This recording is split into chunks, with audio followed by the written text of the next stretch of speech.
Hello my dear students, welcome back to my YouTube channel Tech English. Today I will discuss the syllabus and updated exam pattern of class 9 for this session 2020 to 21. जैसा कि आपने सुना होगा, इस समय CBSE ने कई सारे चेंजेस किए एग्जाम पैटर्न में, लेकिन सभी सब्जेक्ट्स में नहीं। जैसे कि उन्होंने हिंदी में किया है, SST में किया है, इंग्लिश में भी किया है, but there is no change in the subject science and mathematics. So today I will discuss the changes in the subject English language and literature. इसके पहले भी मैंने एक वीडियो डाला था, लेकिन वो प्रीवियस पैटर्न के बेसिस पे है.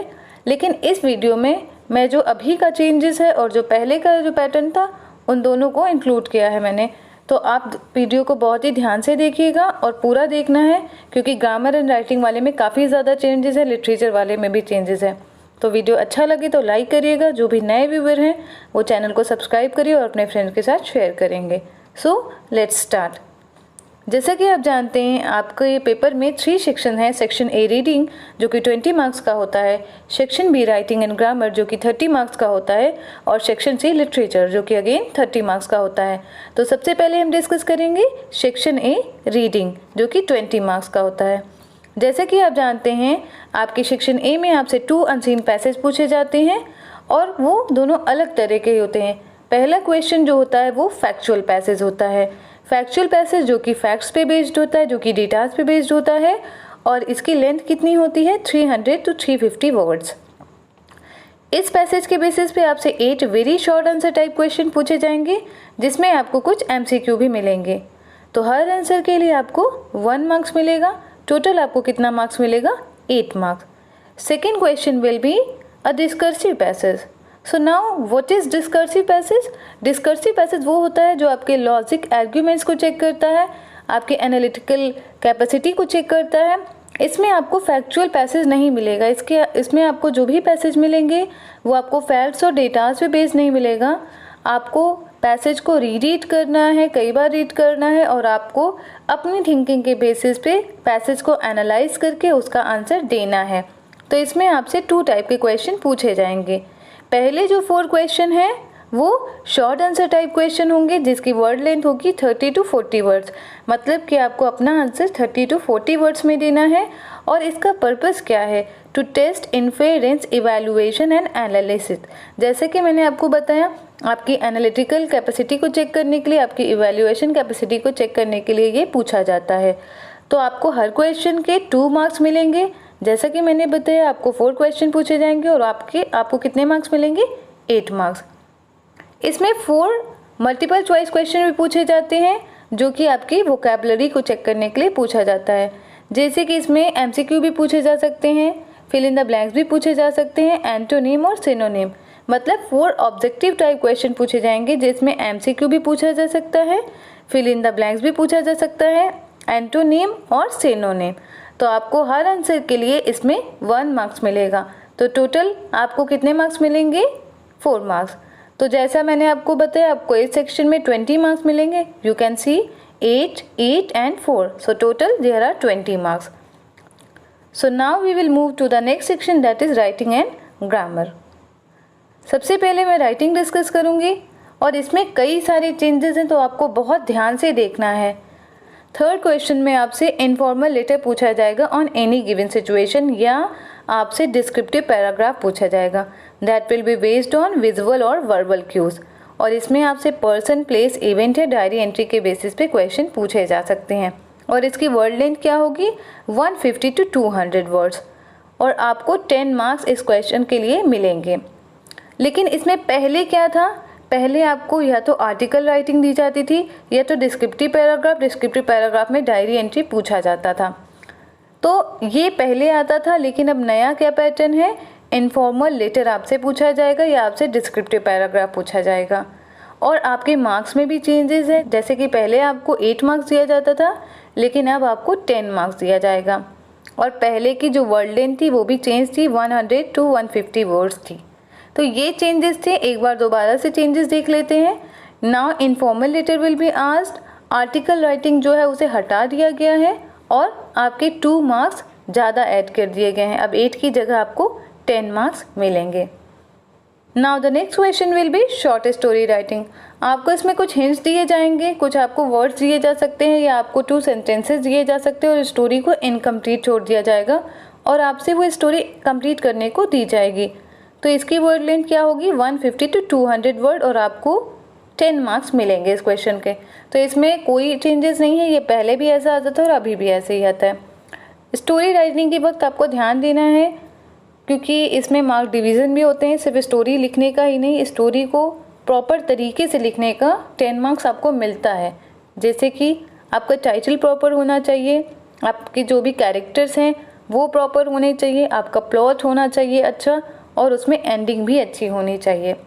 Okay, so now I will discuss the grammar section. तो ग्रामर में कुछ टॉपिक्स हैं जो आपसे पूछे जाएंगे, जैसे कि आपसे पहला टॉपिक टेंस है, मॉडल्स है, use of passive voice, subject verb concord. Subject verb concord जो है इसे सब्जेक्ट वर्ब एग्रीमेंट भी बोला जाता है कि किस सब्जेक्ट के बेसिस पे आपको क्या हेल्पिंग वर्ब लगानी है, क्या मेन वर्ब लगानी है। वो रिपोर्टेड स्पीच भी पूछा जाएगा और इसमें कुछ टाइप के क्वेश्चन पूछे जाएंगे जैसे कमांड एंड रिक्वेस्ट, स्टेटमेंट्स और क्वेश्चन टैग। 6 जो टॉपिक है वो है क्लॉज। तो क्लॉज में आपसे नाउन क्लॉज पूछा जाएगा, adverb clause of condition and time पूछा जाएगा और रिलेटिव क्लॉज। 7 टॉपिक है डिटरमिनर्स एंड 8 है प्रीपोजिशन। तो ये सारे टॉपिक्स आपके ग्रामर के हैं, लेकिन इसमें से कोई भी डायरेक्ट क्वेश्चन नहीं आएगा।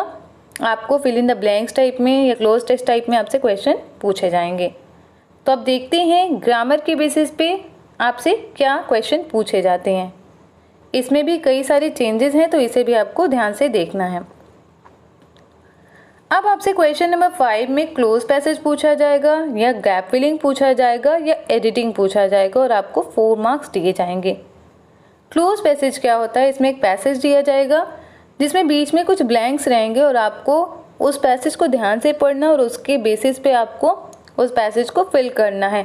इसमें हेल्पिंग वर्ब भी हो सकती है या मेन वर्ब भी हो सकती है। आपको जो भी सेंटेंसेस दिए होंगे प्रीवियस या नेक्स्ट, उसके बेसिस पे आपको फिल करना है। गैप फिलिंग में क्या है, इसमें भी fill in the blanks type में भी है। इसमें आपको आर्टिकल फिल करने को दिया जा सकता है या हेल्पिंग वर्ब। तो आपको इसको आंसर करने के लिए पार्ट्स ऑफ स्पीच का नॉलेज होना ज़रूरी है। एडिटिंग क्या है, एडिटिंग मतलब एरर को करेक्ट करना। जैसे कि आप कोई भी बुक पढ़ते हैं तो उसमें एडिटर्स नोट होता है, तो वो एडिटर कौन होता है, जो भी बुक को करेक्ट करता है, उसमें जो भी मिस्टेक है उन्हें करेक्ट करते हैं। तो एडिटिंग में आपको कोई सेंटेंस दे दिया जाएगा और उसमें कुछ एरर कर दिया जाएगा और आपको एरर को जान के रिकॉग्नाइज करके उसे सही करना है। पहले इस तरह का नहीं आता था। पहले आप ये जो गैप फिलिंग और एडिटिंग क्वेश्चन है ये दोनों सेपरेट क्वेश्चन थे, अलग अलग क्वेश्चन थे। ये क्वेश्चन नंबर 5 था, ये क्वेश्चन नंबर 6 था। तो इसमें ये चेंजेस हुआ है, अब गैप फिलिंग और एडिटिंग एक ही क्वेश्चन में मर्ज हो गए हैं। जैसे कि आप देख सकते हैं क्वेश्चन नंबर 5 था गैप फिलिंग और क्वेश्चन नंबर 6 एडिटिंग या ओमिशन भी आता था। ओमिशन में कोई वर्ड को जानबूझ के ओमिट कर दिया जाता है, छोड़ दिया जाता है और आपसे उसको रिकॉग्नाइज करने को दिया जाता है। तो इन दोनों क्वेश्चन के बेसिस पे आपको 4 + 4 8 मार्क्स मिलते थे, लेकिन अब ये दोनों एक ही में मर्ज हो गए हैं तो आपको इसके बेसिस पे 4 मार्क्स मिलेंगे। तो आपसे 4 ब्लैंक्स दिए जाएंगे या 4 सेंटेंसेस दिए जाएंगे और हर क्वेश्चन के लिए आपको 1 मार्क्स मिलेगा। आई होप कि आपको ये पॉइंट क्लियर है। तो अब आपको चेंज देखना है। तो चेंज क्या है, जैसा कि मैंने बताया गैप फिलिंग और एडिटिंग एक ही क्वेश्चन में मर्ज हो गया है और इसमें ये जो क्लोज पैसेज है ये न्यू टॉपिक है, इसे ऐड किया गया है। इसके अलावा अब आपके पास कोई इंटरनल चॉइस नहीं है, इसमें से तीनों टॉपिक्स में से कोई भी क्वेश्चन कोई भी टॉपिक पूछा जा सकता है। तो पहले ऐसा नहीं था, पहले आपको गैप फिलिंग अलग टॉपिक में था और एडिटिंग अलग टॉपिक में था। तो ये आपका चेंजेस है। नेक्स्ट हम देखते हैं क्वेश्चन नंबर 6। जैसा कि हमने आपको बताया क्वेश्चन नंबर 6 पहले एडिटिंग या ओमिशन था, तो अब जो क्वेश्चन नंबर 7 था उसकी जगह पे क्वेश्चन नंबर 6 हो गया है। तो अब आपसे क्या पूछा जाएगा, एक नया टॉपिक है वो है डायलॉग राइटिंग या रिपोर्टिंग है डायलॉग ऑन गिवन क्यू। तो आपको कुछ हिंट्स दिए जाएंगे, उसके बेसिस पे आपको डायलॉग राइटिंग लिखना है या रिपोर्ट या डायलॉग वाला आपको आंसर करना है। तो ये कैसे करेंगे, जैसे कि आपने डायरेक्ट इनडायरेक्ट पढ़ा होगा, उसमें स्पीचेस रहते हैं, उसमें सेंटेंस रहते हैं। तो उसी के बेसिस पे, जैसे कि डायरेक्ट एंड इनडायरेक्ट है वो कम्युनिकेशन के बेसिस पे होता है, उसमें दो लोग बात करते हैं और उनके डायलॉग जो होते हैं वही डायरेक्ट इनडायरेक्ट में होता है। लेकिन आपको इस क्वेश्चन को सॉल्व करने के लिए डायरेक्ट इनडायरेक्ट का नॉलेज होना बहुत ज़रूरी है, तो आपको इसके बेसिस पे 6 मार्क्स मिलेंगे। पहला क्या क्वेश्चन था, पहले आपसे सेंटेंस रीऑर्डरिंग या सेंटेंस ट्रांसफॉर्मेशन का क्वेश्चन दिया जाता था, या तो एक्टिव वॉइस में सेंटेंस होते थे उन्हें पैसिव वॉइस में करने को दिया जाता था, या आपसे जंबल सेंटेंस दिए जाते थे उन्हें अरेंज करने को दिया जाता था और जिसमें आपको 4 मार्क्स मिलते थे। लेकिन अब क्वेश्चन चेंज हो गया है, अब सेंटेंस रीऑर्डरिंग आपसे नहीं पूछी जाएगी। तो ये एक नया टॉपिक है, इसे भी आपको ध्यान से देखना है। तो अब हम देखते हैं कि क्या क्या चेंजेस हुए हैं। पहला चेंज ये है कि सेंटेंस रीऑर्डरिंग या सेंटेंस ट्रांसफॉर्मेशन जो है उसे हटा दिया गया है। और दूसरा क्या चेंज है, only reporting speech and dialogue completion will be asked. तो ये जो है केवल अब यही पूछा जाएगा। और दूसरा चेंज आपका ये है कि सेंटेंस रीऑर्डरिंग हटा दिया गया है। अब थर्ड क्या चेंज है, +2 मार्क्स ऐड किए गए हैं। As you can see earlier it was for 4 marks and now it is for 6 marks. This was all about second section for writing and grammar. So now we will move to the next section, that is literature. So first of all I will discuss about the books. There are 2 books, one is main book and second is supplementary book. So first of all I will discuss about the main book. So there are total 11 chapters in your book. First chapter is the fun they had, second chapter is the sound of music, third chapter is the little girl, fourth chapter is A Truly Beautiful Mind, fifth chapter is The Snake and the Mirror, sixth chapter is My Childhood, seventh chapter is Packing, eighth chapter is Reach for the Top, ninth chapter is The Bond of Love, 10th chapter is Kathmandu, and 11th chapter is If I Were You. So these were all the chapters in your main book, that is Beehive. So you can see the cover page. In the book Beehive there are poems also. हर chapter के बाद इस book में poem भी है। So now we will discuss about the poems. तो poetry में आपके कितने चैप्टर हैं मुझे डिस्कस करते हैं। फर्स्ट चैप्टर है the road not taken, second chapter है विंड, थर्ड चैप्टर है the rain on the roof, fourth chapter है the lake isle of Innisfree, fifth chapter is a legend of the Northland, sixth chapter is no man और foreign, seventh chapter is the duck and the kangaroo, 8th chapter is On Killing a Tree, 9th chapter is The Snake Drying, and 10th chapter is A Slumber Did My Spirit Seal. So you can see there are 10 chapters in the poetry section. और आपकी main book कौन सी है, Beehive. The next book is Supplementary Reader. So Supplementary Reader में क्या क्या chapters है वो हम डिस्कस कर लेते हैं। First chapter is The Lost Child, second chapter is The Adventures of Toto, third chapter is Ishwar and the Storyteller, fourth chapter is In the Kingdom of Fools, fifth chapter is The Happy Prince, sixth chapter is Weathering the Storm in Izama, seventh chapter is The Last Leaf, eighth chapter is A House is Not a Home, ninth chapter is The Accidental Tourist, and 10th chapter is The Beggar. तो ये सारे chapters आपकी book supplementary reader में है और उस book का नाम क्या है, मूवमेंट्स। तो हमने अभी बुक के बारे में डिस्कस किया और चैप्टर्स के बारे में डिस्कस किया। इसमें से कुछ चैप्टर्स हो सकता है CBSE रिमूव करे इस सेशन के लिए, तो उसकी कोई भी नोटिस आएगी तो आपको मैं इन्फॉर्म करूँगी। लेकिन आपको सभी चैप्टर्स बताना ज़रूरी था, सो आई डिस्कस, बिकॉज अभी तक ऐसा कोई नोटिफिकेशन नहीं आया कि कौन सा चैप्टर हटाया गया, तो हमें इस बारे में भी कोई आइडिया नहीं है। So now I will discuss the question pattern of literature. There is one major change in literature, so now I will discuss that. 1 out of 2 extract from prose poetry drama. तो आपको 2 extract दिए जाएंगे either from prose poetry और poetry drama. अगर आपके में drama नहीं है तो प्रोज पोइट्री से पूछा जाएगा और आपकी इंटरनल चॉइस है कि आपको कौन सा ऑप्ट करना है। अब इसमें क्या चेंज है, now 2 short answer type question will be asked on the basis of this seen passage.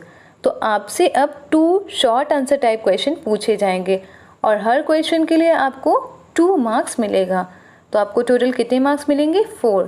पहले क्या था, पहले भी आपसे 2 एक्सट्रैक्ट पूछे जाते थे लेकिन जो क्वेश्चन है वो 4 थे। 4 very short answer type question जिसमें MCQ fill in the blanks पूछे जा सकते थे, लेकिन अब आपसे 2 शॉर्ट आंसर टाइप क्वेश्चन पूछे जाएंगे। तो ये एक मेजर चेंज है। पहले हर क्वेश्चन पे 1 मार्क्स मिलता था, लेकिन आपको 2 क्वेश्चन दिए जाएंगे और 2 क्वेश्चन पे आपको 2 मार्क्स मिलेगा, तो टोटल आपका 4 मार्क्स वैसा ही है। तो ये मेजर चेंज है कि आप 4 very short answer type question की जगह आपसे 2 शॉर्ट आंसर टाइप क्वेश्चन पूछे जाएंगे और हर आंसर के लिए आपको 2 मार्क्स मिलेंगे। तो ये एक मेजर चेंज था। So now I will discuss the question pattern of literature as a whole. As I have discussed about this, that now you have to opt 1 out of 2 extract, and on the basis of that you have to answer 2 short answer type question. Each question will be 5 short answer type question. अब 8 question में क्या पूछा जाएगा आपसे? आपको 5 short answer type question solve करने हैं out of 7, और इसमें 3 बिहाइव से पूछे जाते हैं और 2 मूवमेंट से।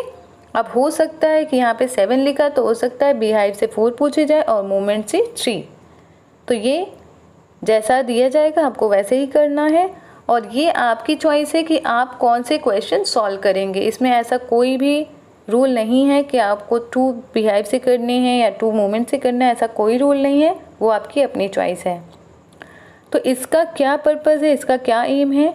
To test local and global comprehension of theme and ideas. तो आपको चैप्टर की थीम के बेसिस पे या चैप्टर का जो मेन आइडिया है उसके बेसिस पे आपसे क्वेश्चन पूछे जाएंगे, और वर्ड लेंथ होगी 30 to 40 वर्ड्स। लेकिन 30 to 40 वर्ड्स का मतलब ये नहीं है कि आप केवल समरी लिख दें क्वेश्चन के बेसिस पे। आपको जो पूछा जाए उसका आंसर आपको देना है। सो आपको हर आंसर के लिए 2 मार्क्स मिलेंगे। So total there will be 10 marks. Now in the 9th क्वेश्चन you will be given 2 long answer type question from beehive, जिसमें से आपको 1 opt करना है। The purpose is to access creativity, imagination and extrapolation beyond the text and across the text।